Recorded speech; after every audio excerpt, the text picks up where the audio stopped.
আসসালামু আলাইকুম ভিউয়ার্স, আশা করছি আপনারা সকলেই ভালো আছেন। তো আপনার বাজেটটি যদি হয়ে থাকে 15,000 টাকা এবং এই বাজেটে Realme C71 স্মার্টফোনটি নিতে যাচ্ছেন, তাহলে আপনি সঠিক ভিডিওতেই ক্লিক করেছেন। কারণ আজকে আমরা Realme C71 এই স্মার্টফোনটি কাদের নেওয়া উচিত, কাদের নেওয়া উচিত নয়, ফোনটির ভালো দিক মন্দ দিক, তো শর্ট ভিডিও হলেও পুরো ডিটেলসের সাথে আলোচনা করতে যাচ্ছি। তো ভিডিওটি এক সেকেন্ডও স্কিপ করবেন না। তো চলুন কথা না বাড়ায় ভিডিওটি স্টার্ট করা যাক। আর চ্যানেলটিতে নতুন হলে ভিডিওতে লাইক করে চ্যানেলটিকে সাবস্ক্রাইব করবেন। আর আমি আপনাদের সাথে থাকছি নাজমুল হাসান হৃদয়। তো চলুন তাহলে ভিডিওটি স্টার্ট করা যায়। তো প্রথমেই যদি আমরা স্মার্টফোনটির ডিজাইন এবং বিল্ড কোয়ালিটি নিয়ে কথা বলি, তাহলে এক কথায় অসাধারণ বলতে হচ্ছে, কেননা লেদার ডিজাইনের সাথে পিছনে থাকছে আবার রিং লাইট, যেটি কিনা কল, নোটিফিকেশন, অ্যালার্ম ইত্যাদি সময় কিন্তু গ্লো করবে, যা দেখতে অনেকটাই সুন্দর।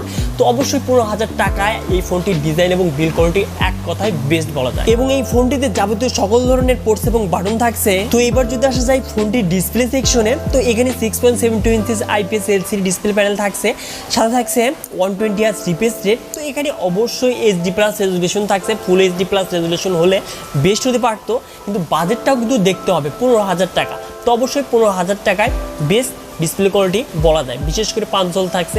তো অবশ্যই আমি এখানে ডিসপ্লেতেও কিন্তু বেস্ট বলবো। তো এবার যদি আসা যায় ফোনটির পারফরমেন্স সেকশনে, অ্যান্ড্রয়েড ভার্সন 15 এর সাথে Realme UI 6.0 রান করবে, যেখানে চিপসেট হিসেবে থাকছে Exynos 37250 GPU, মাইলেজ 57 MP1। তো আসলে 15,000 টাকায় বেস্ট কিন্তু এই বাজেটে কোনো গেমিং ফোন থাকে না।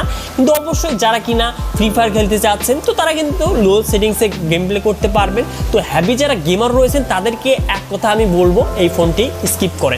তো নর্মাল যদি ইউজার হয়ে থাকেন তাহলে এই স্মার্টফোনটিকে দেখতে পারে। তো এবার আসা যায় ফোনটির ক্যামেরা সেকশনে। রিয়ারে থাকছে ডুয়াল ক্যামেরা সেটআপ, যার মেইন ক্যামেরাটি 50 মেগাপিক্সেল, সাথে থাকছে 2 মেগাপিক্সেল ডেপথ সেন্সর। তো ফোনটির রিয়ার ক্যামেরা দিয়ে আমরা 1080p 30 fps এ সর্বোচ্চ রেকর্ড করতে পারবো, এবং ফোনে থাকছে 5 মেগাপিক্সেল সেলফি ক্যামেরা। তো ক্যামেরা কোয়ালিটি নিয়ে বলতে গেলে দেখতেই পাচ্ছেন পিকচার কোয়ালিটি, তো এই বাজেটে ঠিকঠাকই বলা যায়, এর থেকে বেশি কিছু কিন্তু পাওয়া যাবে না এই বাজেটে, আমরা জানি সকলেই সেটি। এবং ভিডিও কোয়ালিটিও দেখতে পাচ্ছেন, তো এই বাজেটে এভারেজ বলা যায়। তো অবশ্যই ক্যামেরা কোয়ালিটি আমি এখানে এভারেজই বলবো। তো এবার যদি আসা যায় ফোনটির সিকিউরিটি সেকশনে, তো সাইড মাউন্টেড ফিঙ্গারপ্রিন্ট স্ক্যানার থাকছে, যেটি কিনা যথেষ্ট ফাস্টের, এবং যাবতীয় যে কমন ফিচার্সগুলো সকল কিছু দেখতে পারবে এই ফোনটিতে। তো এবার যদি আসা যায় ফোনটির হাইলাইটেড ফিচার্সে, তো ফোনটিতে থাকছে 6300 mAh ব্যাটারি, যেটি কিনা 45 ওয়াট ফাস্ট চার্জিং সাপোর্টেড। তো এই ফোনটি আমরা 0 to 100% 1 ঘন্টাতেই কমপ্লিট হতে দেখতে পারবো, এবং ফোনটি থেকে আমরা 2 দিন ব্যাটারি ব্যাকআপ পাবো। তো অবশ্যই এই বাজেটেই long powerful battery backup and strong battery section সত্যি অবিশ্বাস্য বলা যায়। তো এই সেকশনটাতে কিন্তু তারা যথেষ্ট এখানে আপগ্রেড করেছে এই সিরিজে। এক কথায় বেস্ট আমরা ব্যাটারি ব্যাকআপ পেয়ে যাব এই ফোনটি থেকে। তো এবার যদি আসা যায় ফোনটির প্রাইসে, 4GB 128GB ভেরিয়েন্টের অফিসিয়াল প্রাইস রাখা হয়েছে 15,000 টাকা, এবং 6GB 128GB ভেরিয়েন্টের অফিসিয়াল প্রাইস রাখা হয়েছে 16,000 টাকা।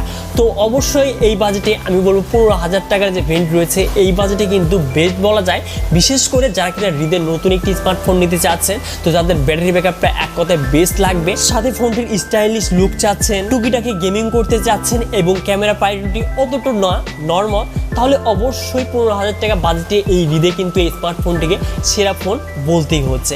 তো এই স্মার্টফোনটি আপনাদের কাছে কেমন লেগেছে অবশ্যই কমেন্ট করে জানিয়ে দিবেন। ভিডিওটি ভালো লাগলে ভিডিওতে লাইক করে চ্যানেলকে সাবস্ক্রাইব করবেন। দেখা হচ্ছে শীঘ্রই নতুন কোনো ভিডিও নিয়ে।